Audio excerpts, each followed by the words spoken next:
కాంగ్రెస్ బాగా ఫోకస్ పెట్టింది అని ఒక చర్చ జరుగుతుంది. ఎందుకంటే ఇప్పటికే మీ మంత్రులు కొంత ఇన్ఛార్జ్ మంత్రులు రోజు పాదయాత్రలు చేస్తూ ఉన్నారు, మార్నింగ్ వాక్ చేస్తూ ఉన్నారు, అక్కడ ప్రజల్లోకి పోతున్నారు, కొన్ని కార్యక్రమాలు కూడా జరుగుతూ ఉన్నాయి. అంటే గట్టి పోటీ ఉండే అవకాశం ఉంటుంది ఎన్నిక. అంటే ఇప్పుడు ట్రయాంగిల్ అవుతుంది ఇక్కడ.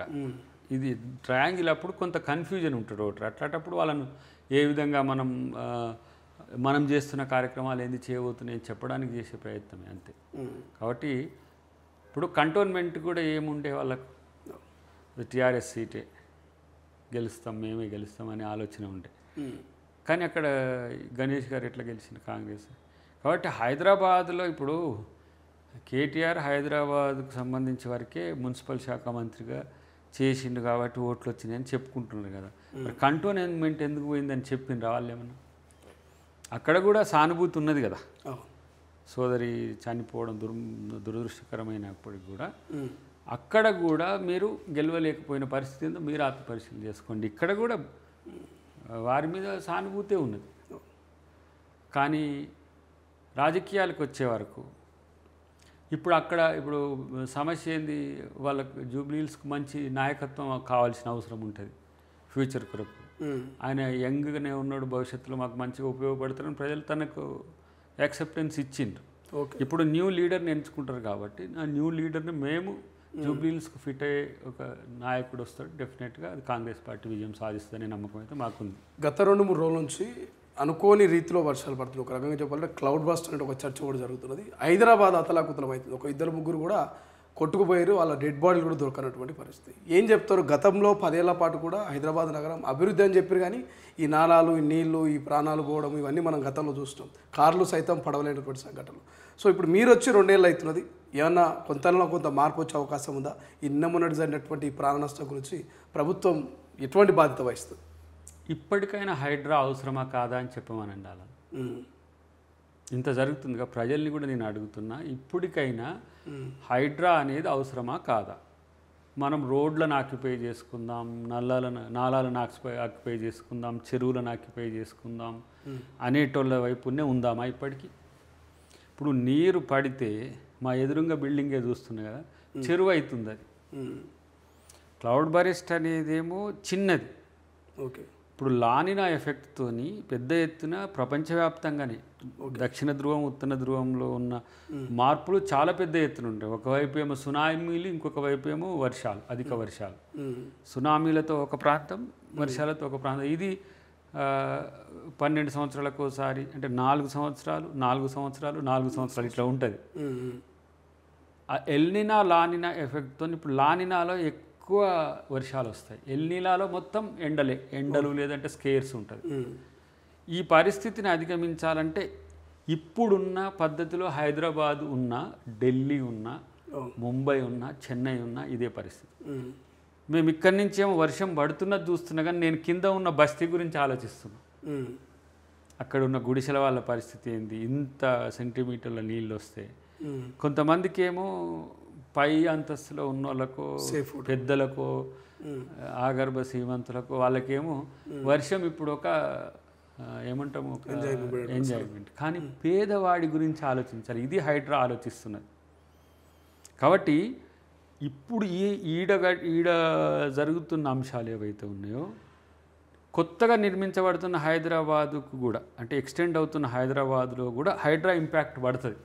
ఎవరైనా చెరువు దగ్గర ఇల్లు కట్టుకోవాలన్నా, చెరువు చుట్టూ ఉన్న బఫర్ జోన్లు కానీ కట్టుకోవాలంటే కూడా ఆలోచిస్తారు. ఎందుకంటే మళ్ళీ రేపటి రోజున నా ఇల్లు కూడా మునుగుతుందేమో అని.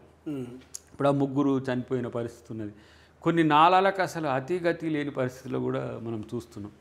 కాబట్టి ఇది 1.5 crores తెలంగాణ. ఇది హైదరాబాద్ అంటే జస్ట్ లైక్ మినీ ఇండియా ఒక చర్చ అయితే, దీన్ని మనం స్ట్రీమ్లైన్ చేసుకోకపోతే ఎంత అత్యాధునికమైన నగరంగా ఉన్నా కూడా, మూసి అంటే 100 సార్లు చెప్పిన కడుపులో క్యాన్సరే. దానికి ఇప్పుడు సబర్మతికి కట్టినట్టు, యమునాకి కట్టినట్టు మనం ఎత్తైన గోడలను కడితే దోమల రాకడనన్నా ఆగుతుంది. ఇప్పుడు 2.5 TMC మనం ఇప్పుడు కడుతున్న ప్రాజెక్టుల ద్వారా ఉస్మాన్ సాగర్కి ఇచ్చే ఒక ప్రణాళిక ఉంది. దానివల్ల కంటామినేషన్ కూడా పోతుంది.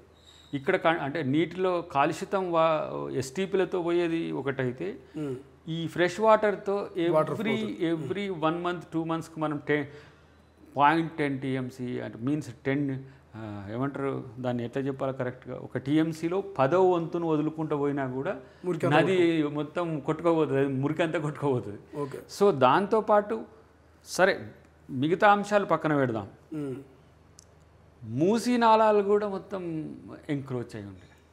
వాటిని స్ట్రీమ్ లైన్ చేసుకోవచ్చు. సపోజ్ ఇంతకుముందు ఒక విడత ఎక్కువ ఉన్న కాలువ ఉందనుకోండి, దాన్ని మనం గోడలు కట్టుకోవడం వల్ల కూడా ఇతర ఇండ్లకు రాకుండా కూడా ఉంటుంది. ఇప్పుడు మనం ఇక్కడ నుంచి ఇందిరా పార్క్ కాడికి పోయే నాలా మీరు చూడండి, నడి ఇండ్లకి వెళ్ళి చిన్న చిన్నగా పోతుంటుంది. కానీ దానివల్ల వచ్చే అనారోగ్యం గురించి ఎప్పుడు ఎవరు ఆలోచించరు. కాబట్టి ఇట్లాంటివి అన్నీ కూడా చేసి హైడ్రా ఎందుకు అవసరం అనేది ఇప్పుడు ప్రజలు ఆలోచించాల్సిన అవసరం ఉంది. హైడ్రా అంటే పేదోని ఇల్లు కూడగడతానికి కాదు, పేదలకు రక్ష చేసేది. ఇప్పుడు ఫర్ ఎగ్జాంపుల్ పోయినసారి అప్పుడు కూలగొట్టిన ఇండ్లకు సంబంధించిన అంశంలో కూడా పేదలుంటే వాళ్ళకు ప్రత్యామ్నాయ ఏర్పాట్లు ఎక్కడ చేయాలి, ఇందిరమ్మ ఇండ్లలో ఇవ్వాలన్నా, లేకపోతే జేఎన్ఎన్యూఆర్ఎం ఇండి ఇవ్వాలన్నా, రాజీవ్ గృహకల్పలో ఉన్న 23,000 పైచిలకు ఇండ్లు ఖాళీలు ఉండే, వాళ్ళు పంచలే. సరే ఇప్పుడు వాళ్ళు కట్టిన కొన్ని డబుల్ బెడ్రూమ్ ఇండ్లు ఉన్నాయి, అక్కడ ఇవ్వాలన్నా, ఎక్కడో ఒకట్లా వాళ్ళని అకామిడేట్ చేయొచ్చు. కాబట్టి మేము ఇక్కడ ఉన్నాం, ఇక్కడ నుంచి ఇక పోము అని అంటే నష్టపోతున్నది వాళ్ళ ప్రభుత్వం. ఇప్పుడు మీరు ప్రశ్న ఏమో నన్ను అడుగుతారు, సమస్యనే వాళ్ళకు ఉంటుంది.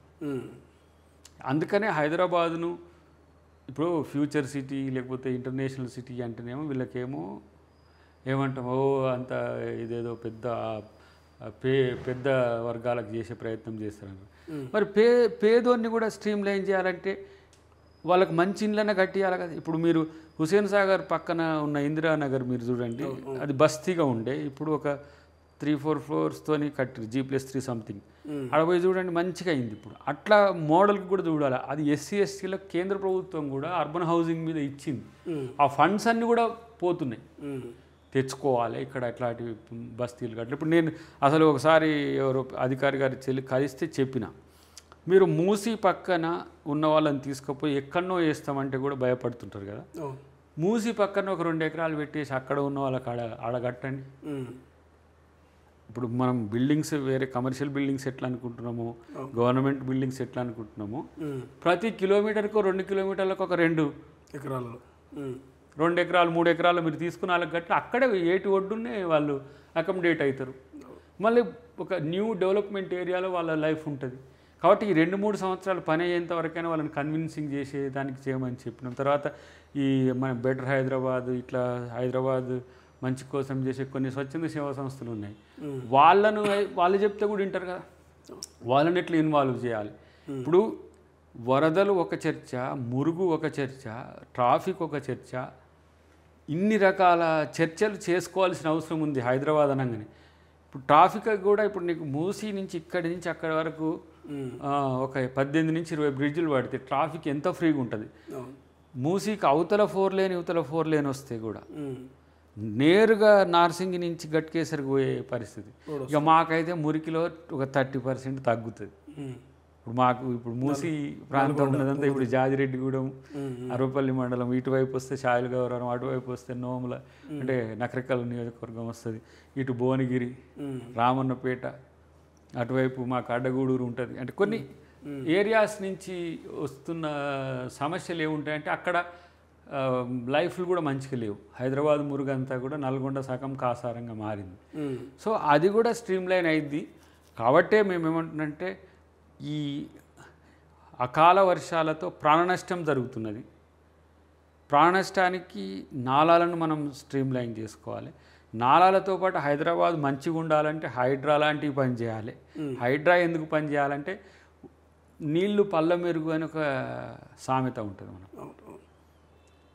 ఇప్పుడు మీకు ఉత్తరాఖండ్ కానీ హిమాచల్ ప్రదేశ్ కానీ ఇక్కడ పడ్డ వర్షాలు 100 ఏండ్ల కింద కట్టుకున్న ఇండ్లను కూల్చిపోయినాయి.